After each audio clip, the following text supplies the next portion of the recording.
today we have a special Easter story. But first, we will light our story candle.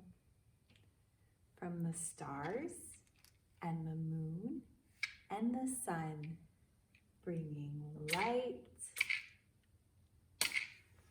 and love to everyone. We can light our candle. In the sky shine the stars. We are all helpful shining right where we are. We dance with the flowers and we sing with the sun. The warmth of our hearts we bring everyone.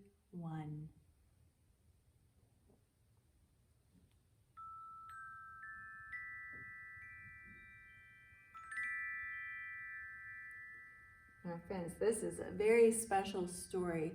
This was one of my most favorite stories when I was a little girl.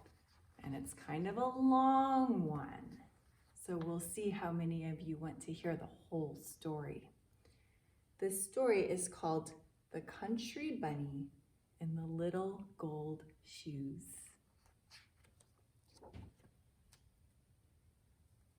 We hear of the Easter Bunny, who comes each Easter day before sunrise to bring eggs for boys and girls. So we think there is only one. But this is not so. There are really 5 Easter bunnies, and they must be the 5 kindest and swiftest and wisest bunnies in the whole wide world, because between sunset on Easter Eve and dawn on Easter morning, they do more work than most rabbits do in a whole year. When one of the Easter bunnies grows old and can no longer run fast, the old, wise, and kind grandfather bunny, who lives at the palace of Easter eggs, calls the bunnies together from the whole world to select the very best one to take the place.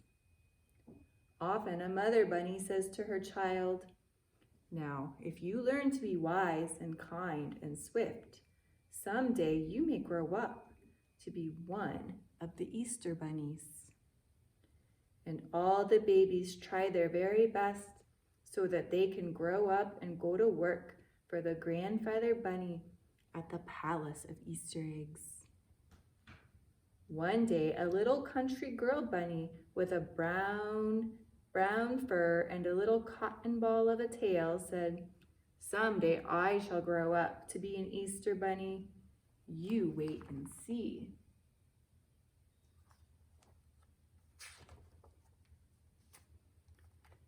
Then all of the big white bunnies who lived in fine houses, and the jackrabbits with long legs who can run so fast, laughed at the little cottontail and told her to go back to the country and eat a carrot.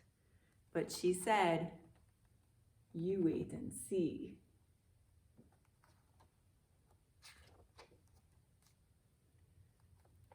The little girl Cottontail grew up to be a young lady Cottontail. And by she had a husband bunny, and one day, much to her surprise, there were 21 Cottontail babies to take care of. Then the big white rabbits and the jacks with long legs laughed, and they said, "What did we tell you? Only a country rabbit would go and have all those babies. Now take care of them and leave Easter eggs to great big men bunnies like us." And they went away, liking themselves very much.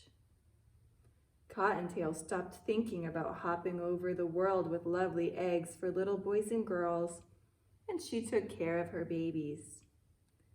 And one day, when her children stopped being babies and were little girls and little boy bunnies, she called them to her and said, "Now we are going to have some fun."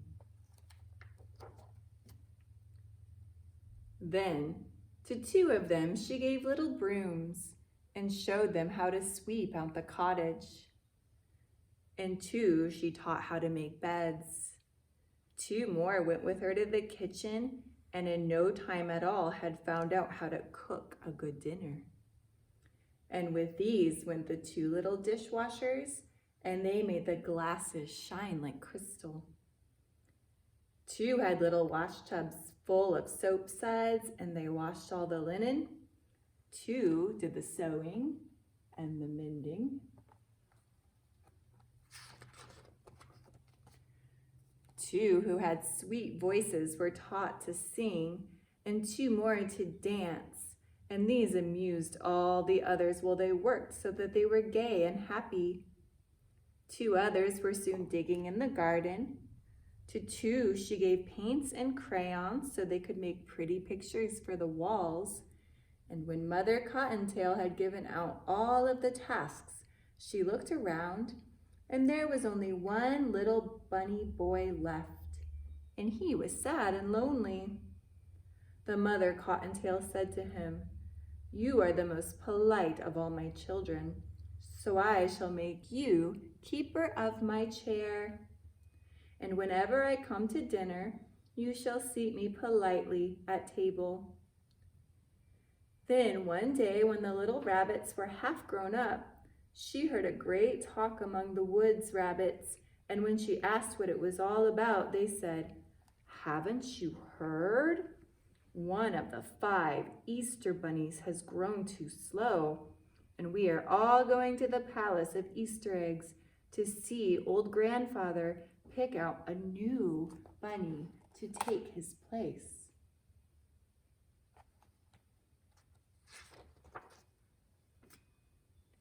So she called her little cottontails, and they all set off to the palace to see the fun.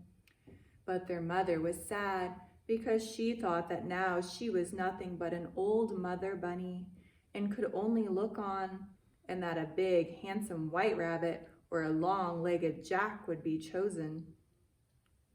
When they came to the Palace of Easter eggs, there were bunnies everywhere on the great lawn. And the ones that hoped to be the Easter bunny stood together, and all others looked at them and clapped their paws. Then the big front door opened, and the old, wise, and kind grandfather came hopping slowly out. And he told the biggest and those with the longest legs to show what they could do. They jumped and ran and showed him their pretty white fur, and they were all very fast and very clever.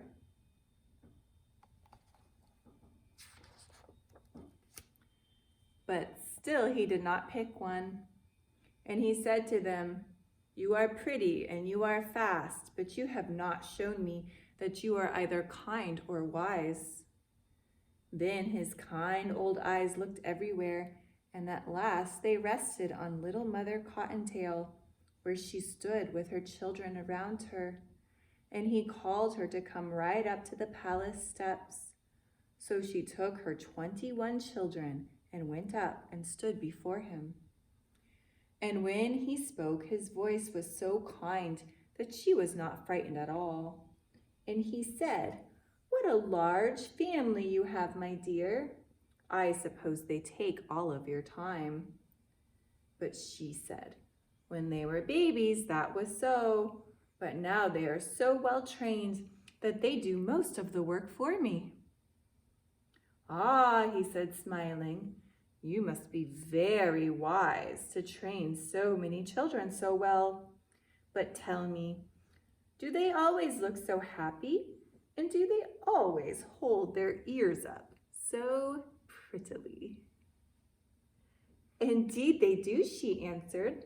"We never have a tear or a cross word in our little country cottage, and if I do say it myself, they do carry their ears better than most bunnies." Then he said, patting the nearest bunny on the head, "You must be very kind indeed. And you must have such a happy home. It is too bad that you have had no time to run and grow swift, as I might then have made you my 5th Easter bunny." At that, Mother Cottontail started to laugh. Then she whispered to the little bunnies, and every rabbit on the lawn looked to see what would happen. And the old grandfather leaned forward. Suddenly, all of her 21 children raced away. And Cottontail dashed after them, and in no time at all, she had them all back again in front of the palace.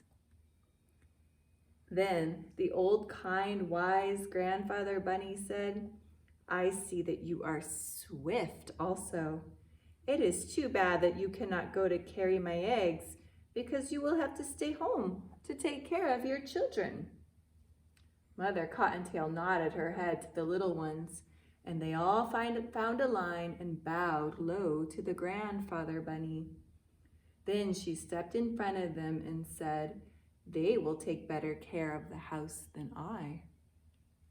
Then she called them up 2 by 2, and as she put her hands on the heads of each pair, she said, "These are my sweepers. They keep the cottage as clean as can be. They make the beds without a wrinkle. These 2 cook my dinner. These wash the dishes. These tend the garden. These wash and dry the clothes. These do the mending. These sing. These dance to keep us merry while we work. These are learning to paint pretty pictures for our wall. And this littlest one of all always pulls out my chair for me when I sit at the table. So you see, I can leave them to take care of my house." Then the old, kind, wise grandfather said, "You have proved yourself to not only be wise and kind and swift, but also very clever. Come to the palace tomorrow afternoon, for that is Easter Eve, and you shall be my 5th Easter bunny." The next evening, Cottontail knocked on the big front door and was led into the palace. There she stood in her country clothes, but none of the other 4 Easter bunnies laughed, for they were wise and they were kind and they knew better.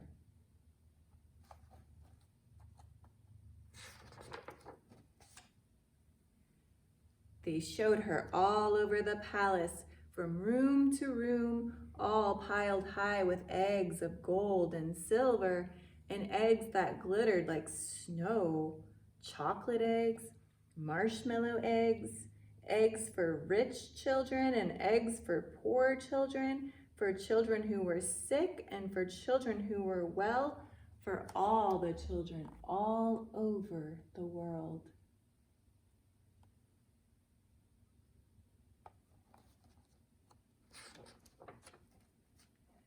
Then, as soon as it was dark enough for the children to be asleep all over the world, the old, wise, kind grandfather gave the word, and the 5 bunnies set to work as fast as they could.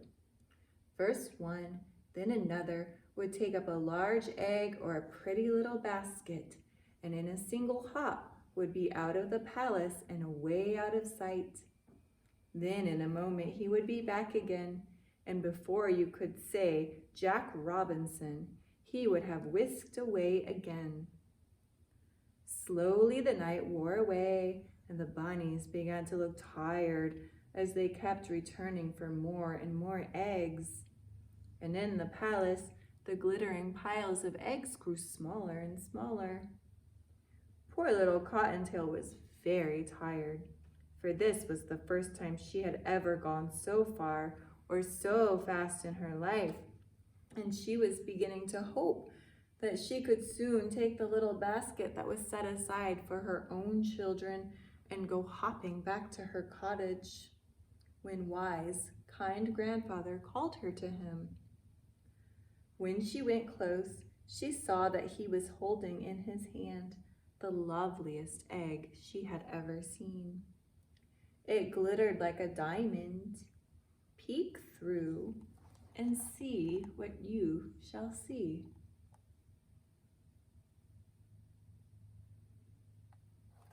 And so she peeked through the little hole in one end, and she saw a beautiful scene with a sleigh and a lake with people skating on the ice. And he said, "Because you have such a loving heart for children, I am going to give you the best, but the hardest trip of all. Far off over 2 rivers and 3 mountains, there is a great mountain peak. And in a little cottage on that peak is a little boy who has been sick for a whole year. And he has been so brave that he has never once cried or complained. The mountain is so high that there is ice on the top, and it will be hard to climb. But if you get there, you will give more happiness than any other Easter bunny." Cottontail picked up the egg very gently and went hopping away on her journey.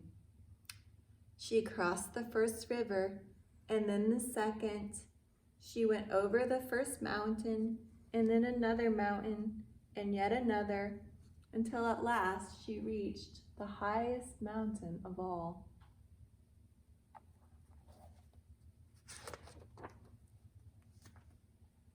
She was very tired when at last she got to the bottom of the great peak, and her heart failed her when she saw how high it was and how slippery with ice and snow on top. But holding the egg very carefully, she started hopping up.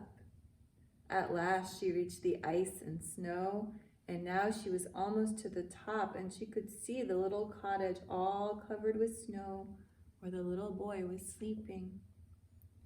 Then a terrible thing happened.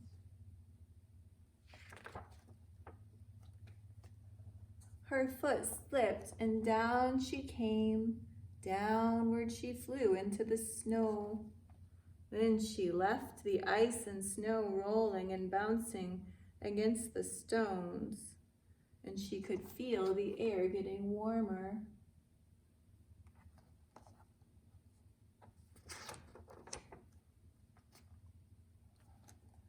Down, down she went, and she crashed through a thicket of budding laurel, rolled across a pasture, and finally struck against the trunk of a great apple tree that was just getting ready to bloom for Easter.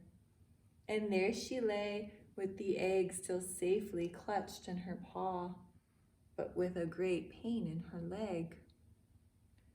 She tried to rise again, because she saw a lovely pink light in the sky, and she knew that in a few minutes more it would be day, and the little boy would be sad if he did not get his Easter egg. But the pain was so bad that she fell down. Then she felt something touch her shoulder, and she looked up, and right there before her was old, wise, kind Grandfather Bunny.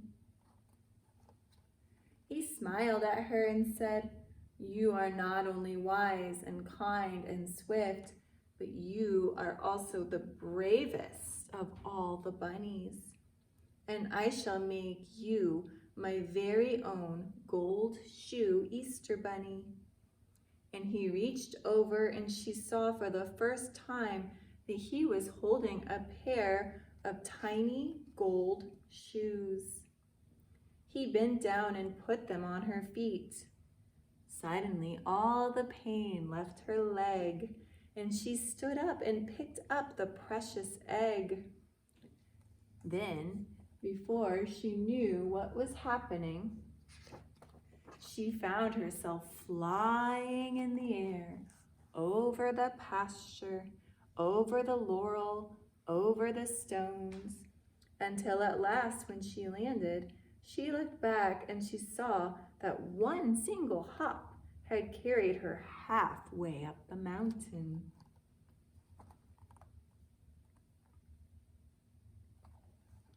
She jumped once again, and there she was at the cottage door. Quickly, she squeezed through the tiny crack that had been left open, just in case a bunny could make it all that way.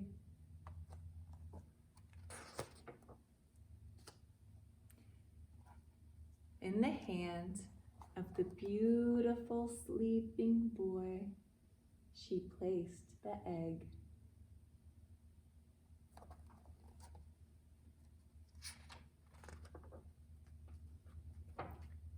Then, just as the Easter morning sun rose over the edge of the world, she jumped quickly back to the palace, where she found her little basket for her own little bunnies, and she went hopping back home to give them a happy Easter. Mother Cottontail found that the garden was tended.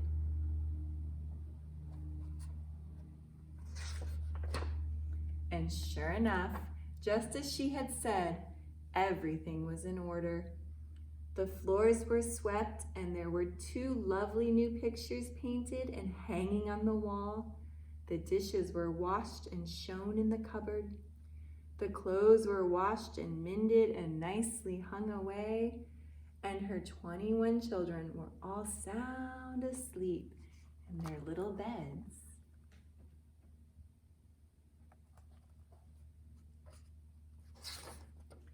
And the little house of Mother Cottontail can always be told now from the homes of all other bunnies, because in a special place on the wall, on a very special hook, hangs a pair of very tiny little golden shoes.